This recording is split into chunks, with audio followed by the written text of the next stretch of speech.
באמתחתך, מה אתה מצאת, ואחר כך נשאל את השאלות גם. אז אני אשתף ברשותכם את המצגת. רואים את המצגת? מזל. רואים, כן. רואים. אז דבר ראשון, יוון. מה בכלל מיוחד ביוון? רגע. אז באמת, ראשי פרקים מאוד מאוד כלליים. אני לא הולך לעשות לכם פה הרצאה של 7 שעות, אלא באמת ננסה למצות את זה ולהשיג באמת את הערך המוסף בהרצאה הזאת ואת הידע שתקבלו. מה מיוחד ביוון? למה כל כך הרבה ישראלים אוהבים להשקיע ביוון? דבר ראשון, שייך לאיחוד האירופי, אה, מטבע האירו, כן, בין המטבעות החזקים והיציבים שיש. הדבר השני, נקודה שיכולה להיות מאוד קריטית, אני חושב, אמנת מס. אמנת מס זה מושג שבעצם בא להסדיר הסכמים בין מדינות כדי למנוע כפל מס.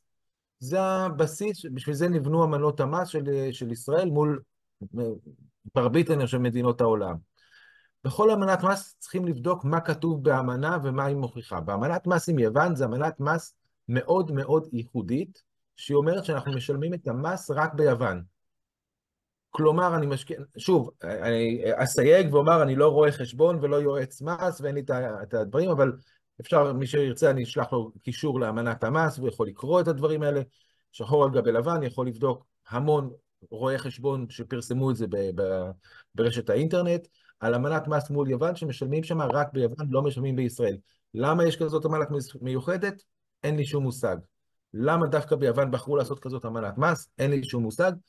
אבל כלקוח ישראלי אני יכול באמת מאוד ליהנות מהנושא הזה. יוון חוותה כידוע משבר כלכלי, יש להם היום רצון עז להביא משקיעים. נכון להיום יש פטור ממס שבח, כלומר קניתי דירה, מכרתי אותה ברווח, הרווח שלה, בהפרש בין הרכישה למכירה, יש עליו בישראל מס שבח זה 25%, ביוון המס שבח הוא 15%, יש הוראת שעה כרגע שאומר שיש פטור. קניתי, מכרתי, אין לי מס שבח כרגע, יש את האפשרות של לקבלת ויזת זהב, תושבות ל5 שנים, אני פחות מתמקד בזה, זה צריך סכום מסוים, אבל השאלה מה יהיה אחרי 5 שנים, ומה יהיו הכללים, אז אני פחות מתמקד בדברים האלה, אני רואה אם דרך ההשקעה שלכם תקבלו גם את זה, אז יש לכם איזשהו בונוס. אל תעשו השקעה רק בשביל הוויזת זהב, בואו נגדיר את זה כך. הנושא של משכנתאות, אנחנו יודעים פה בארץ, אנחנו רוכשים נכסים, אנחנו מקבלים משכנתה. תארי לך את, מזל, מה יקרה אם מחר אין משכנתאות בארץ? מה יקרה לנדל"ן? מה יקרה? אנשים לא רוצים למכור, לא יכולים לקנות, לא רוצים למכור כי לא רוצים להפסיד. זה מה שקרה ביוון, השוק בעצם נכנס לאיזשהו סחרור, היה ירידת מחירים, תכף נראה אותה. הבנקים בעצם עצרו משכנתאות, ומי שבעצם שלט בשוק הנדל"ן ביוון היה בעיקר המשקיעי חוץ בעצם, מה שנקרא, המשקיעים הזרים. בשנה וחצי, שנתיים האחרונות, השוק הזה כבר מתעורר, כבר אפשר לקבל משכנתאות ביוון, עדיין בצורה מדודה יותר, המון ביוקרטיה, כבר אפשר לקבל ביוון משכנתה. ככל שזה ייפתח יותר ויותר, היוונים יחזרו לשוק הנדל"ן, המחירים יכולים עוד הרבה לעלות. שוב, שיפור המצב הכלכלי, פתיחת האשראי, גידול באוכלוסייה בערים הגדולות, כל הדברים האלה בעצם שתכף ניגע בהם באופן ספציפי, עליית ערך. כמובן, אני קונה ביוון 100% מהנכס רשום על שמי בטאבו.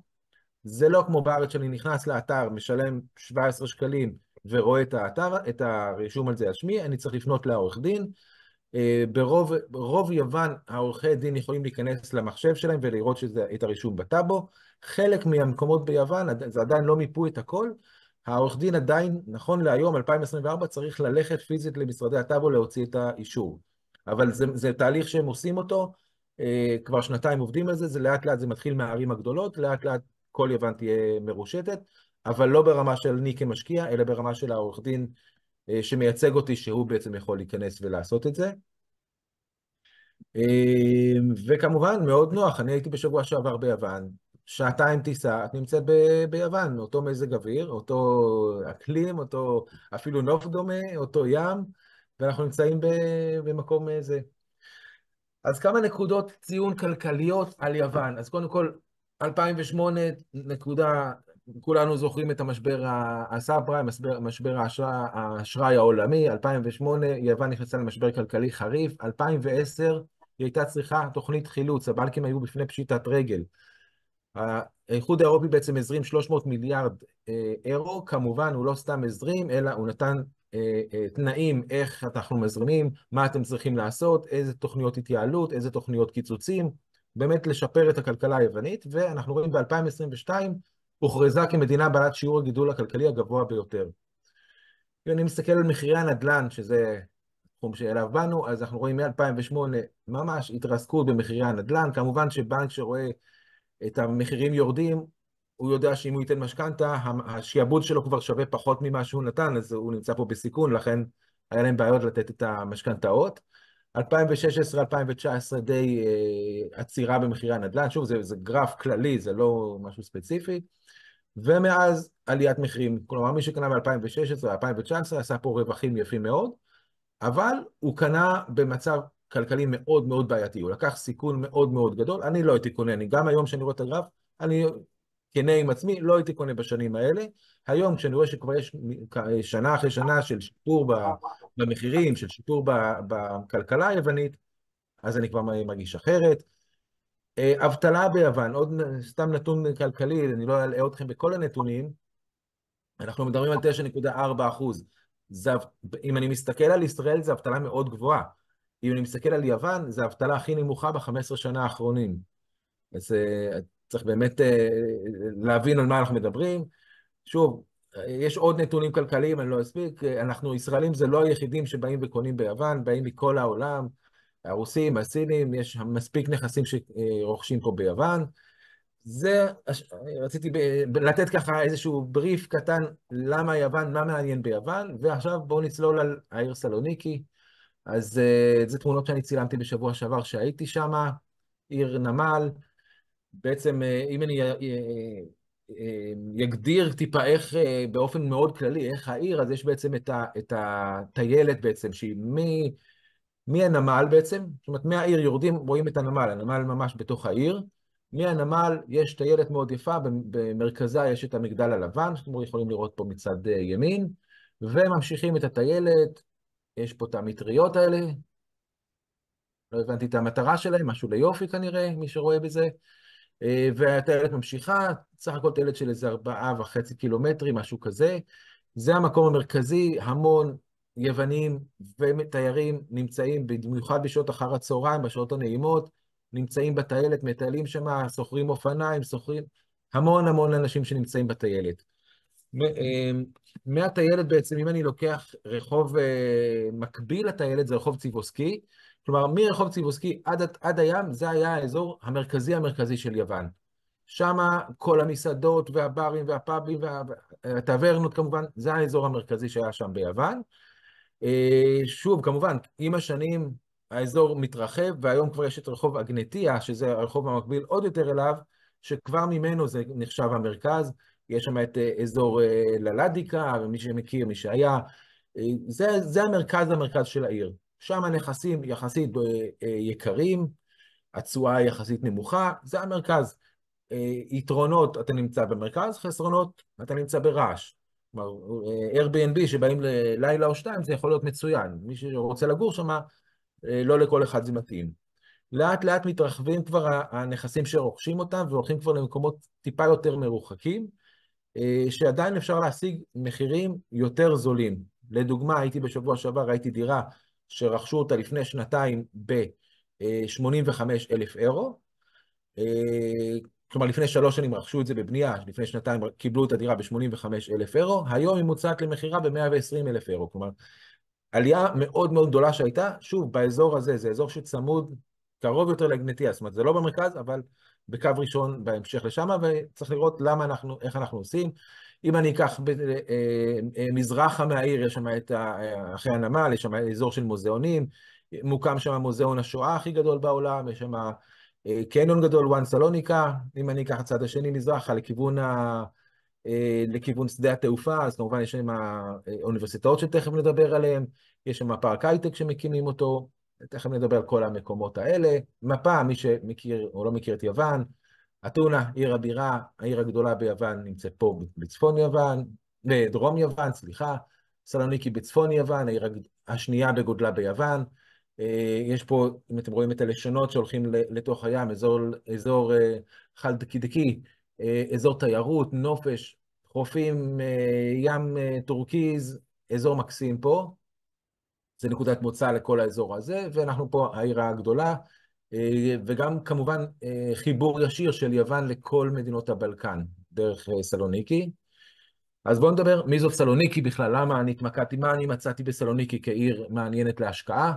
אז זו עיר מאוד ותיקה, עיר גדולה, מעל 800,000 תושבים, נמל, כמו שדיברתי, שעובר שדרוג, היסטוריה, שער לבלקן, 2023, 2.5 מיליון תיירים, כלומר, זה המון, במיוחד כשאני מסתכל מה היה שם לפני 10 שנים, סדר גודל של 600,000 תיירים, זאת אומרת, גידול מאוד גדול בכלכלה, בתיירות, בהכל. שדה תעופה הופרט, עבר שדרוג, עדיין זה שדה תעופה קטן, זה לא בן גוריון, אבל רואים שבאים הרבה תיירים, באים גם כן לא דווקא דרך השדה תעופה. מטרו, אז זה צילומים של המטרו, אני גם ראיתי בעיר שעובדים. את המטרו הזה התחילו לבנות ב-2004, אבל בין 2008 ל-2020, בעצם כל הבנייה שם נעצרה לגמרי של המטרו, ורק עכשיו הם נמצאים, אומרים שהשנה, אוקטובר, נובמבר, מדברים על סיום הקו הראשון, הקו האדום, זה הקו שאמור להיות פתוח השנה. אחר כך כבר יש בתכנון את הקו הכחול שאתם רואים פה, ואת הקו הצהוב. שוב, שלב שלב, אבל כמו שאתם יודעים, ברגע שמדברים כבר על מטרו, וברגע שמתכננים איפה יהיו התחנות, אז כבר נוכל לדעת, אז כמובן זה מעלה ערך של נכסים. אם אני מסתכל על אוכלוסיית יוון, זה נתון שמאוד מעניין אותי תמיד לדעת מה קורה באוכלוסייה. בכל מדינה שאתם בודקים, תבדקו גם כן, מציע לכם לבדוק את האוכלוסייה. אנגליה, גרמניה, צרפת, אנחנו רואים שיש הגירה חיובית, ולכן אנחנו נראה כל שנה עלייה במספר התושבים. ספרד, קו יציב כבר מעל עשור. הרבה מדינות, אנחנו רואים, במיוחד במדינות מתפתחות באירופה, אנחנו רואים ירידה בכמות התושבים. כמות הילודה נמוכה, כמו שאנחנו יודעים, מהגרים, הם מעדיפים לבוא למדינות החזקות יותר. בואו נקרא לילד בשמו, יוון זה לא הכלכלה החזקה ביותר באירופה, עם כל השיפורים שהיא עשתה. אז זה מה שאנחנו רואים, בעצם ירידה בכמות התושבים. לכן אני, כמלווה משקיעים וכמשקיע בעצמי, אני מחפש עיר גדולה. לכן אני, אם לא הייתי משקיע בסלוניקי, מן הסתם הייתי משקיע באתונה. ואם הייתי משקיע באיזה בית נופש ליד הים, אולי זה בשבילי, בשביל המשפחה שלי, לא כהשקעה, אלא כנכס שהייתי רוצה. אז אם אני מסתכל על סלוניקי, 20 שנה האחרונות, עלייה כל הזמן במספר התושבים. זה לא ישראל, ישראל אנחנו רואים עלייה של 1.5% כל שנה, כבר המון שנים גרף, ממש קו ישר שעולה למעלה, אבל פה עדיין 0.4, 0.5 כל שנה, עדיין אנחנו נמצאים בעלייה. אז קודם כל להבין למה אני רוצה עיר גדולה ולמה אני רוצה סלוניקי ולא המון ערים אחרות שנמצאות שם. שוב, אני מחפש השקעה סולידית, אני לא מחפש הרפתקאות, אני לא מחפש רווחים ענקיים, אני סולידי ומחפש השקעות טובות וסולידיות במיקומים טובים ועם צפי לעליית ערך. זה ההשקעה שלי. אחד הדברים הכי שמשכו אותי בסלוניקי זה שיש שם 11 מוסדות השכלה גבוהה. כמות אדירה בעצם, אני לא מכיר מקום שיש כמות כזאת, זה כ-180,000 סטודנטים שגרים שם, אני גם שמעתי שמדברים על מספרים אפילו גבוהים יותר, זה מה שאני מצאתי. האוניברסיטה הכי גדולה ביוון נמצאת בסלוניקי עם קרוב ל-90,000 סטודנטים, אני ציינתי פה כמה האוניברסיטאות הכי גדולות שיש שם, יש אוניברסיטאות ממשלתיות, יש אוניברסיטאות פרטיות, יש סטודנטים מיוון, יש סטודנטים מחוץ ליוון שבאים, יש גם ישראלים שלומדים ביוון, זאת אומרת, זה נקודה מאוד קריטית שם. עכשיו, כשיש כזאת כמות של סטודנטים, הם צריכים פעילות, הם צריכים מה לעשות, זאת אומרת, זה משהו שמחיה את העיר לא רק בחודשי הקיץ שיש יותר תיירים, אלא כל השנה, שיהיה להם לאן לצאת, ושיהיה להם את המסעדות, ואת הברים, ואת הפאבים, וכל העיר חיה יותר. יש את האוכלוסייה שצורכת שמבקשת לצרוך את הדברים האלה, ולכן זה מאוד מקדם את העיר, וזה ממשיך, וכמובן שזה משליך על התיירים שהם באים ויש להם את כל התשתית הזאת. שוב, דברים כלליים ככה, אז כמו שאמרתי, זה עיר של 800,000, אם אני משווה את זה, אני לא יודע, יום ירושלים, כמה תושבים יש בירושלים? את יודעת מזל? אני חושב משהו בסדר גודל הזה, אני חושב בסדר גודל של 800,000, אם אני לא טועה, אבל, אבל זה העיר הכי גדולה בארץ, כמובן. אז סלוניקי היא העיר השנייה, עיר גדולה, בנקים, בתי חולים, אוניברסיטאות, כמובן, יש שם את כל הדברים האלה, חברות הייטק שנמצאות שם, נמל ימי שאמור עד סוף שנה הבאה לגדול פי 4, ענף תיירות שדיברנו כמה שהוא עושה, מוזיאון השואה גדול בעולם שמוקם בימים אלה, באזור כמובן המון עצי זית, שמן, יין שעושים שם, שני מתחמי הייטק גדולים שמקימים אותם, של 10,000 מקומות עבודה. שוב, זה משהו, יש המון סטודנטים. הרבה סטודנטים, תוך כדי העבודה, לא כולם בהייטק, אבל חלק שהם בהייטק, תוך כדי הלימודים, מתחילים משרת סטודנט. המוחות הטובים, המוחות החריפים, המוחות האלה, זה אנשים שהם כבר נמצאים בסלוניקי, כבר מכירים את העיר, כבר התחילו לעבוד בחברה, החברות יכול להיות אחר כך ימשיכו ויעסיקו אותם, ובעצם הבאת בעצם מוחות טובים לעיר, כמובן במשכורות מאוד יפות, והגדלת את כל העיר. אז זה בעצם אחד משליך על השני. יש את המון סטודנטים, תנו להם מקומות עבודה, תפתחו את העיר, וזה בדיוק מה שהם עושים עכשיו, ולכן אני רואה באופן כללי על העיר סלוניקי, איך היא מתפתחת וגודלת. טוב, תיירות בסלוניקי, אז כמובן המגדל הלבן, מוזיאונים שיש שם, בואו נעבור הלאה. אופן כללי מאוד, איך רוכשים דירה ביוון, סתם רשמתי פה 1,000,000 אירו, זה לא מצאתי דירה במיליון, אבל יש בעצם את המחיר של הדירה. אם זה דירה קטנה, לבן אדם אחד, לזוג, לסטודנט, דברים כאלה, אז מומלץ גם כן שיהיה גם כן ריהוט. מס רכישה ביוון עומד על 3.09%. לא משנה, דירה ראשונה, שנייה, לא קשור עם מה יש לכם בארץ, זה השקעה בחו"ל, אין קשר למה שיש לכם בארץ, כל דירה שתקנו ביוון תשלמו 3.09%. עורך דין שבעצם עושה את העסקה עבורכם, שדואג לרישום בטאבו, שעושה את כל הדברים האלה, זה בין 1% ל1.5% בתוספת מע"מ. מע"מ ביוון זה 24%, נכון להיום, 2024. נוטריון 2% לוקח, תיווך לוקחים בדרך כלל 2%, וליווי, מי שרוצה, בין 2,500 ל-5,000 אירו. הוצאות שוטפות, אז מס הכנסה ביוון, עד 12,000 אירו זה מדברים על מס הכנסה ביוון, כמו שאמרנו, אין, לפי אמנת המס, אין בארץ, זה 15%. חברת ניהול לדירה, בדרך כלל זה 8%. רואה חשבון, הרי שילמתי מס ביוון, אני צריך כל שנה להגיש דוחות, אז שוב, זה בין 75 ל-100 אירו לרואה חשבון עבור הגשת הדוחות. ביטוח דירה, 100 אירו לשנה. חברת ניהול הבניין, מים, חשמל, כל הדברים האלה, זה על חשבון הסוחר. לא אנחנו משלמים. ארנונה אנחנו כן משלמים, אבל מדברים על 100 אירו לשנה. כמובן, בהתאם לגודל הדירה, אבל דירות בדרך כלל של השקעות, בסביבות המחירים האלה, אתם רואים מחירים, הלוואי ובארץ נשלם למחירים.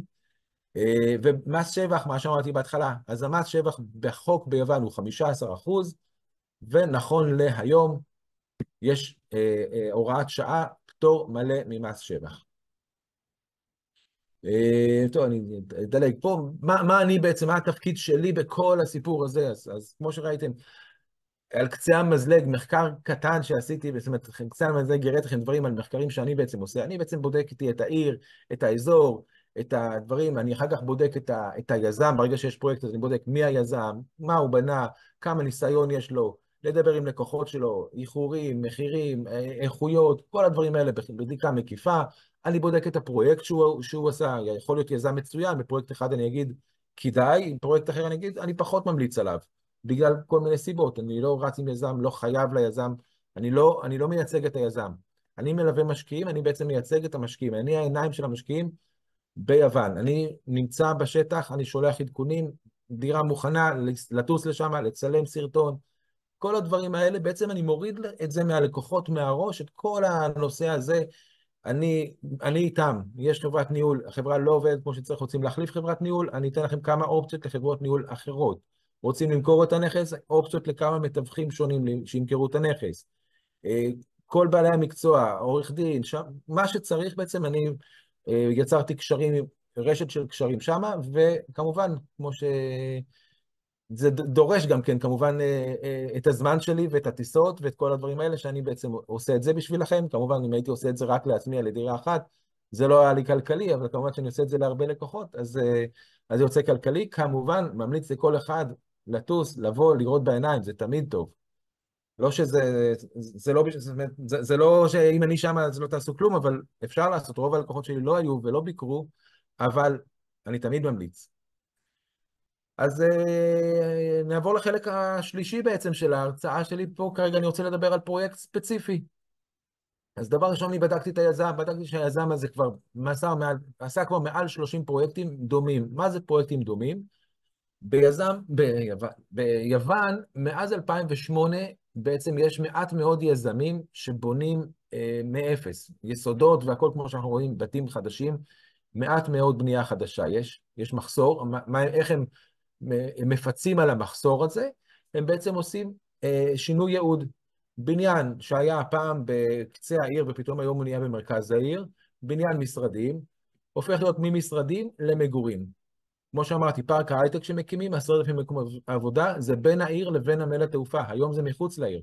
אולי עוד כמה שנים זה כבר יהיה, העיר גם כן תתרחב לשם, אבל עוד חזון למועד. אז בעצם יש היום בניינים שאפשר לרכוש אותם במרכז העיר. היזם בעצם בודק את הבניין, הולך לעירייה, בודק מה האפשרויות בכלל לעשות הסבה ממשרדים למגורים, מה המגבלות שיש, אם יש מגבלות, מה החוקים, איזה דברים לא סגורים, איזה חריגות יש שצריך לתקן, בודק את כל הדברים מבחינת העירייה. אחרי שהוא בדק מהעירייה, הוא בעצם מביא את המהנדס שלו לבדוק את היסודות של הבניין, עד כמה צריך להשקיע ביסודות, בדברים, זאת אומרת, לבדוק את הבניין עצמו מבחינה הנדסית.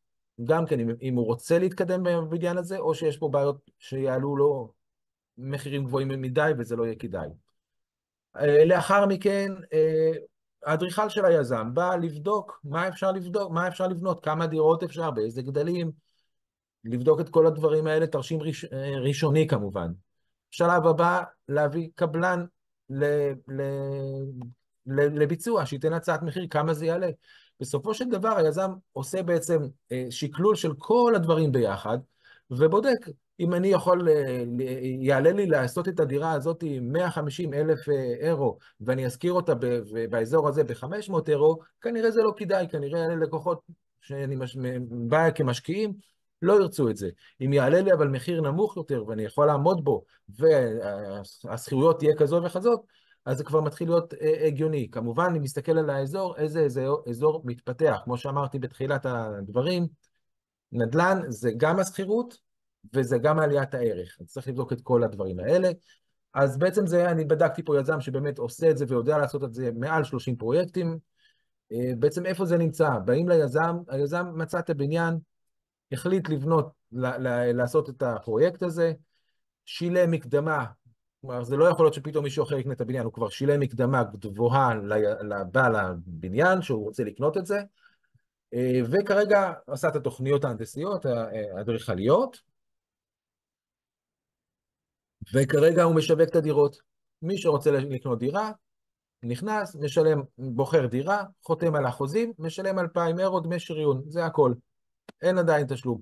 השלב הבא זה, בפרויקט הזה לדוגמה, אבל שוב זה משהו כללי, בפרויקט הזה זה יהיה בנובמבר, בעוד חצי שנה, היזם רוכש את הבניין, משלם את כל הסכום לבעל הדירה, לבעל הבניין, רושם את המשקיע בטאבו על הבניין, ואז הוא מבקש מהמשקיע לשלם עכשיו צריך להעביר פעימה ראשונה, קניתי את הבניין, רשום על שמך בטאבו, תעביר דרך חברת נאמנות, דרך עורך דין נאמן, שיהיה מפקח על זה, עושה את העברה. השלב השלישי, זה יכול להיות גם כן תוך חודש מהקנייה, זה יכול לקחת עד 5 חודשים, תלוי בפרויקט, לקבל את כל ההיתרים שהוא קיבל את האישור העקרוני, עכשיו לקבל אותם פיזית. כבר הוא קנה את הבניין, הוא רוצה עכשיו את ההיתרים, ברגע שהוא קיבל את ההיתרים והוא רוצה להתחיל לעבוד בשיפוץ, אז הוא בעצם, זה פעימה שנייה שמשלמים לו עוד כסף, שוב, לא ליזם, אלא לחשבון נאמנות. היזם לוקח קבלן משנה, הקבלן משנה כל שלב שהוא מסיים, מוכיח שהוא סיים, היזם מושך מתוך החשבון נאמנות את הסכום לשלם לקבלן, כך שלא יכול להיות מצב שחסר פתאום זה, נגמר השלב, נגמר השיפוץ, עושים את כל הבדיקות שהכל כמו שצריך, כמובן שגם אני אהיה שם, מוסרים את הדירות, ובעצם שם משלמים את הפעימה השלישית והאחרונה, ואז בעצם יש את חברת ניהול שבעצם צריכה להשכיר את הבניין, להשכיר את הדירות, ושנתחיל להרוויח מזה. נקודה חשובה, יש הרבה לקוחות שעושים את כל השלבים האלה, בגלל פה אנחנו ממש נמצאים במחירי פריסל. מכיוון שזה עובד בצורה הזאת, אפשר בשלב הבא להשכיר את הדירה, ומיד להעמיד אותה למכירה. אין צורך עכשיו לחכות שנים, שוב, כל אחד בהתאם לתוכנית העסקית שלו. אני חושב שבפרויקט הזה, בגלל כל מיני דברים שנדבר עליהם, תהיה עוד עליית ערך משמעותית בהמשך, אבל בגלל שקנינו במקום הזה, קנינו את זה כבר במחיר נמוך מחיר השוק. יכול להיות עד שזה יהיה מוכן, אתם רואים, זה 13 חודשים, המחיר עוד יותר יעלה, ונוכל לצאת מזה ברווח יפה. דיברתי עם לקוחות שעשו דברים כאלה גם כן, גם 20 ומעל 20% בתקופה כזאת. ואם לא נמכור, נזכיר את זה, ובינתיים נרוויח את הסחירות הזאת. אז זה ככה מבחינת הדברים. נקודות משמעותיות, אז כמו שאמרתי, פעימה ראשונה בעצם 50%, פעימה שנייה 35%, ובקבלת הדירה בעצם 15%, כל הפרויקט זה. נכס נרשם מהרגע הראשון, הבניין נרשם על שמכם בטאבו, ברגע שיש את ההיתרים בעצם עושים פרצלציה, ואז כבר הדירה נרשמת על שמכם בטאבו. כמובן, בהתחלה אין את הדירה, אז אי אפשר לעשות את זה, אבל הכל כמובן דרך העורך דין, שדרך אגב ישבתי עם העורך דין בפגישות שלי, להבין בדיוק איך הוא עושה את כל הנקודות האלה. מכיוון שאמרתי למזל שאני אדבר על משהו ספציפי, ככה שייתן לכם איזשהו מושג על פרויקט מסוים, אז שהוא נכון להיום, אני מניח שמי שיוצא בעוד חצי שנה, שנה יהיה משהו אחר, אז זה הבניין, זה בניין שנמצא פה, על ציר תחבורה ראשי, אזור מגורים, מתאים לסטודנטים, צעירים, יחידים. למה סטודנטים וצעירים? כי זה דירות קטנות, זה דירות של 30, 40, 50, 60 מטר, דירות סטודיו, דירות חדר, לא למשפחות. משפחות לא יגורו בדירות האלה, אבל לא חסרים צעירים גם באזור הזה, וכמו שאמרנו באוניברסיטאות, אז 180,000 סטודנטים, הייתי חייב לכתוב פה סטודנטים גם כן, אז זה מה שמתאים להם. תמורה טובה, תכף נראה למה המחירים פה מאוד אטרקטיביים, על ציר תחבורה ראשית, נגישות תחבורתית, כן, שיפוץ בעצם זה, היזם בעצם עושה את כל הבניין. למה זה חשוב? כי יש לפעמים יזמים שעושים רכשו קומה של משרדים, ועושים רק קומה אחת. כלומר, הבניין עצמו לא נראה יפה. הקומה עצמה, תיכנסו לדירה, תראה מאוד יפה, תראו סרטונים של הדירה, סרטונים מאוד יפים, אבל פה היזם בעצם עושה את כל הבניין, וזה מאוד חשוב לי שזה גם יראה יפה, גם פנימי וגם חיצוני. זה מאוד חשוב פה. כמובן, החברה מנהלת את כל השלבים, את כל הדברים. מי שירצה, אני אשלח לו את המצגת כמובן, לראות את הדברים לעומק בדיוק. אנחנו בעצם, היזם בעצם רוצה לעשות פה משהו מאוד מיוחד בבניין, בגלל שיש שם הרבה צעירים, אז לשים להם למשל אזור קפיטריה ואזור לאיזשהם הרצאות, אזור לימוד משותף אם זה צעירים, או שרוצים לעבוד שם, אזור חדר כושר שיהיה לבניין, דברים שאין אותם, אני לא מצאתי בניין אחר למשל עם חדר כושר. צריך לזכור שמי שמשלם על החדר כושר וכל הדברים האלה זה בעצם תשלום של ועד בית. ועד בית, מי שמשלם ביוון זה השוכרים. באופן כללי, שבדקתי על דירות אחרות, מדברים על בין 10 ל-15 אירו לחודש ועד בית, כאילו סכומים מאוד מאוד מצחיקים, אפילו אם אני אסתכל על הארץ כמה משלמים ועד בית ומה מקבלים. מכיוון שמדובר פה מכיוון שמדובר בבניין שהיה בניין משרדים, אז זה היה לי מאוד חשוב לדעת מה יש פה באזור. אז כמובן להרים רחפן לאוויר ולראות את זה, כמו שאמרתי, ציר תחבורה ראשי שמגיע מפה למרכז העיר, יש פה לידינו סוכנות רכב ומקום, איזשהו מעון ילדים או משהו, לא משהו שאמור להיבנות פה איזשהו משהו, כל הסביבה מסביב, הכל בתי מגורים, בוא נגיד, זו אוכלוסייה סוציו-אקונומי ממוצע, לא מהגבוה, זה לא שכונה של האוכלוסייה הגבוהה יותר, הם יגורו יותר קרוב לים, יותר קרוב למרכז, אבל אוכלוסייה בהחלט אנשים נורמליים וטובים שגרים פה. זה כביש ראשי, כך שראיתי, הלכתי על הכביש הזה, אז ראיתי מסעדות וחנויות, והכל נגיש פה, הכל קיים פה, מי שחי פה, ומאוד חשוב, כביש ראשי, אם אתה רוצה להגיע למרכז העיר, אז יש לך תחנות אוטובוס עם זמינות, אוטובוס כל 10 דקות ברמה הזאת, מאוד קל להגיע, תכף נראה את המרחק למרכז העיר ולהכל. אז זה ככה שבאמת להבין, לדעת את הבניין, זה הבניין, ככה הוא נראה, יעבור את השיפוץ, וזה כל האזור שאנחנו מדברים אליו.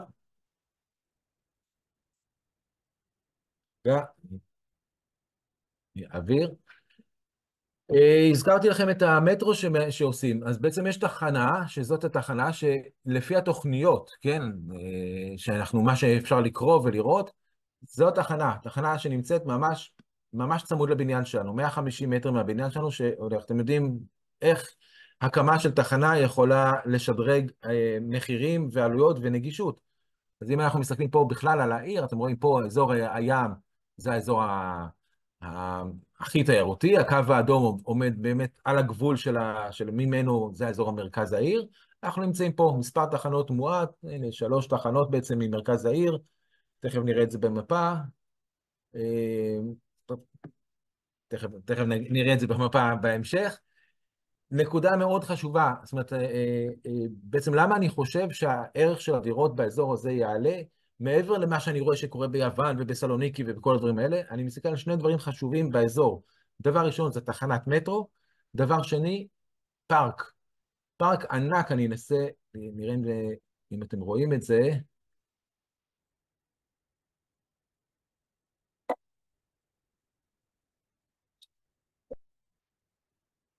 אתם רואים את הסרטון? כן, רואים. אז זה בעצם פארק של, אתם רואים, 332 אלף מטר רבוע, כאן 32 דונם, אם אני חושב נכון. זה פארק, זה פארק שמוקם, שהייתי שם, ראיתי שם שעובדים שם, חלק, זה היה מחנה, בסיס צבאי זה היה פה, פינו את הבסיס הצבאי, חלק מהמבנים זה מבנים שמשאירים אותם לשחזורים, מעבר לזה הולכים לטוע פה עצים, ולעשות פה שבילי אופניים, ולעשות פה, יש תוכניות, יש עוד אתרים שאני יכול להראות לכם מה הולך להיות פה ואיך הפארק, זה פארק מאוד מאוד מאוד גדול פה, ממש בלב העיר. רגע, נסגור את זה.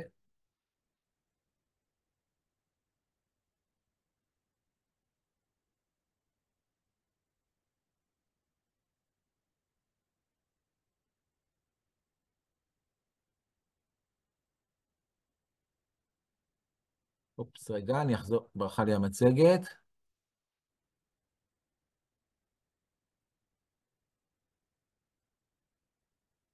רק שנייה אחת, אני אחזור למצגת.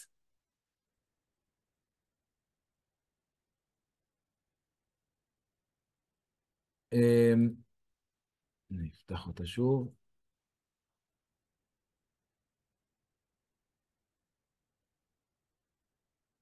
אז שוב, אז זה דברים באמת שאני רואה שחשובים מתי שאני חושב על עליית ערך. יש? רואים את המצגת? מזל. אז אני כן, רואים. אקפוץ קדימה לאיפה שהגענו. כן, אז אמרתי, מבחינת המקום, אז יש לנו את הפארק כאן, את המטרו, את הפארק, וכמובן, כמו שאנחנו רואים, בהתחלה זה התחיל מרחוב סגניצי, הגיע לאגנטיה, לאט לאט המרכז מתעורר, זאת אומרת, המחירים במרכז נהיים יקרים, אנשים מחפשים מקום, את הבא בתור. אז זה בעצם איפה שאני נמצא, אני נמצא פה, 3 קילומטר ממרכז העיר, כלומר, מי שברכב זה 5 דקות, באוטובוס אני בדקתי את זה גם כן בין 10 ל-20 דקות, תלוי בשעות העומס, אם אני רוצה למרכז העיר, אם אני רוצה לאוניברסיטאות, בדקתי את האוניברסיטאות הגדולות, על ציר תחבורה, מי שיש לו, אפילו אם זה סטודנט נגיד ויש לו אופניים חשמליות, הוא יעשה את זה בדקות בודדות, אין בעיה, זאת אומרת, להגיע, אנחנו נמצאים, זאת אומרת, הרעיון פה זה באמת לקנות פה נכס במחיר מאוד מאוד אטרקטיבי באזור לפני עליית מחירים. כלומר, אם אני קונה, אם אני אשים סתם לדוגמה מחירים כדוגמה, אם אני היום נכס כזה למשל עולה, נניח 80,000 אירו, מחיר מאוד אטרקטיבי, אני לא אקנה אותו ב-80,000 אירו, אני אקנה אותו ב-70,000. למה ב-70? כי אני נכנס ביחד עם היזם, כמו שראיתם, בשלב המוקדם. אז כבר קניתי, יש לי את ההנחת פריסל שלי, שאני כבר קניתי אותו. הנכס מוכן, אני אוכל למכור אותו ב-80, אולי עד שהוא יהיה מוכן כבר זה יהיה 85, אבל אני יכול גם כן להזכיר. בינתיים המטרו מתקדם, הפארק מתקדם, העיר עצמה לאט לאט, אם פה זה מאוד יקר, לאט לאט זה ממשיך ומתקדם לאזור שלנו. הפארק בעצם מחבר בין מרכז העיר לבין הבניין שלנו, ואז אני מעריך שתוך מספר שנים לא רב, המחיר יכול מאוד להאמיר פה. כמו שאמרתי לכם, בן אדם שרכש ליד אגנתיה, איך זה עלה לו תוך שנתיים, אז אני מניח שפה אני לא יכול להבטיח שנתיים, אבל מי שיחזיק את זה 4-5 שנים יכול לעשות פה רווח מאוד מאוד יפה, ומי שלא יכול גם למכור את זה קודם, או להחזיק, או להמשיך ולהחזיק. אז אנחנו נמצאים פה ליד מרכז העיר, אזור מגורים, מרכז קניות ובילוי, כל הדברים האלה, וליד תחנת המטרו. מכיוון שזה יזם שכבר עשה 30 פרויקטים, אז הייתי בהרבה מאוד מהפרויקטים שלו, ראיתי איך נראה, גם פרויקטים שהוא כבר מסר אותם, שגרים שם שנתיים, 3, 4, גם פרויקטים שהוא ממש לקראת מסירה בחודש הקרוב, וגם פרויקטים שהוא בבנייה. קו אחד שראיתי ברוב הפרויקטים, מבחינת, מקבלים דירה בעצם מוכנה. אם זה מקלחת ושירותים עם קרמיקה עד התקרה, מטבח מאובזר, מקרר, תנור, קריים, קולט עדים, ספה בסלון, טלוויזיה, מזגן, מיטה, הכל, וילון, הכל כבר כלול במחיר, בדירה בעצם שהוא נותן את זה. יש כמובן מפרט טכני שמקבלים עם החוזה, שאפשר לקרוא את כל הדברים, מה יהיה בעצם בדירה, אבל שוב, זה די חוזר על עצמו. אני אראה לכם פה אולי דירה של 31 מטר, סתם שהרבה אנשים חושבים, דירה 31 מטר, איך אפשר לגור בדבר כזה? מה זה הדבר הזה? אז הנה דירה, רואים את הסרטון? מזל. כן, רואים. כן. אז זה דירה 31 מטר, שירותים ומקלחת, כמו שאמרתי לכם, קרמיקה על התקרה,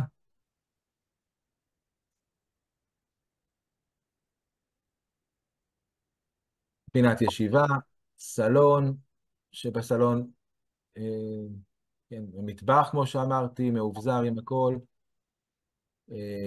חדר שינה, רואים את המזגן. בעצם, שוב, אנחנו יודעים שזה מיועד, נזכור את זה, אנחנו יודעים שזה מיועד לבן אדם אחד או לזוג, וראיתם, ב-31 מטר, לא שאני אומר תקנו עכשיו רק 31 מטר, אבל הרבה אנשים שיש להם דירה של 31 מטר, אפילו קטנה יותר, במרכז העיר או קרוב למרכז, למשל, הם ישלמו על דירה כזאת 500-550 אירו. הם יכולים לבוא לדירה שלנו, שתהיה מוכנה, שתהיה במרחק, כמו שראיתם, קצת נסיעה מהמרכז, עם נגישות תחבורתית גדולה, ולשלם שכירות של 450 אירו, או אפילו אולי, זאת אומרת, בסביבות המחירים האלה. ולקבל דירה גדולה יותר. אז זה, שוב, מי שרוצה, יש עוד הרבה סרטונים שאני יכול לראות. מבחינת הבניין, בעצם זה פה הרחוב הראשי, הכניסה לבניין, כמו שאמרנו, שטח משותף, לובי, קפיטריה, 2 מעליות חדשות, חדר כושר, ובעצם זה דירות צרות וארוכות. זה הדירות הטיפוס הרגיל. קפצתי לקומה שלישית, פחות או יותר עם אותם דברים. שוב, זה הדירות, כל דירה יש לה את הייחודיות שלה. מי שמעוניין יכול אחר כך. מחיר העסקה, מה שראיתם מקודם, 70,000 אירו, 65 או 72, כולל את כל ההוצאות להשלמת השעב היזמי. הכל, בעצם, זה כולל את העורך דין, מס רכישה, כמו שהראיתי לכם בהתחלה, את כמה עולה לעשות עסקה ביוון, אז כשאתם נכנסים ליד 2, אתם רואים מחיר. על המחיר של יד 2, אתם יודעים שצריך להוסיף את העורך דין, ואת המס רכישה, ואת כל הדברים הנוספים. פה זה המחיר, המחיר הזה כולל את כל ההוצאות, כולל כמובן חלון זכוכית כפולה, מקרר, כל הדברים, הכל, כמובן רישום בטאבו היווני, זה כולל המחיר. הדבר היחידי שזה לא כולל, שזה העבודה בעצם שלי, אני בעצם מנגיש את העסקה, עוזר לכם כמו שדיברתי בעבר, יש לי את השכר טרחה שאני גובה. שוב, יש פה הנחה עד הראשון, זה לא מעודכן פה עד הראשון לשישי, בעצם הייתה הנחה של 500 אירו. אם יהיה מישהו שממש על הדברים האלה, שידבר איתי. שוב, זה מדובר על פרויקט ספציפי, אבל היום ההרצאה שלנו רציתי שהיא תהיה יותר כללית. בדירות האלה יש אפשרות, שוב, בגלל שאנחנו נכנסים בשלב כזה, יש אפשרות נלך רגע. שנייה. אתם רואים, יש דירות צרות וארוכות, אז אני יכול להקטין טיפה את הדירה, לעשות בעצם מרפסת פנימית, ליצור פה קיר זכוכית עם אלומיניום, עם דלת יציאה, עם נקודת מים, נקודת חשמל, ציור, שולחן וכיסאות גינה, בעצם ליצור פה מרפסת. למה לעשות מרפסת? אני יודע שמי שיגור פה זה לא משפחות, זה אנשים צעירים, אולי סטודנטים, אולי עובדים בעיר, אולי זוגות, יש להם מרפסת לשבת, לעשן, חלילה לא מעודד את זה, אבל מי שרוצה, היוונים מעשנים הרבה, אז יש את האפשרות בעלות יחסית נמוכה. תארו לכם כמה יעלה לכם בארץ לעשות חלון רק. זה. עוד דבר, שוב, אני יכול להיכנס פה לאתר, זה אתר בעצם שמי שבודק בכלל, אם מישהו מכם בודק נכסים ביוון, שייכנס לאתר הזה, יכולים לבדוק את הנכסים ולבדוק נכסים באזור, מה המחירים, כדי לדעת. עכשיו, שוב, זה לא אתר שאני יכול להסתמך עליו ב-100%, אני יכול לפרסם עכשיו את הדירה שהצעתי לכם ב-70,000, ב-700,000, ולרשום את זה באתר, כמו שאני יכול להיכנס ליד 2 בארץ ולרשום מה שאני רוצה. אבל כשאתם רואים עוד ועוד ועוד דירות שונות, בגדלים שונים, במחירים כאלה, אתם יכולים להעריך את המחירים פחות או יותר של האזור. כמובן, יש דירות בבניין שהוא יהיה כמו אצלנו, בניין חדש, גם חיצונית, גם פנימית, גם חדר כושר, גם כל הדברים האלה. ויש דירות בבניין ישן, בקומת קרקע למשל, שהיוונים לא אוהבים קומת קרקע, אני יכול לומר לכם. אז כמובן יש הבדל בין הדירות, איך הן נראות, איך הנגישות, מה זה נותן. אז זה לא משהו חד ערכי להשוות מחירים, אבל לתת איזושהי תחושה, שוב, מי שרוצה, אפשר להיכנס לאתר הזה ולהסתכל, אבל אני חושב להיכנס לזה מזל, או שהבינו את הרעיון. לא, נראה לי שזה בסדר.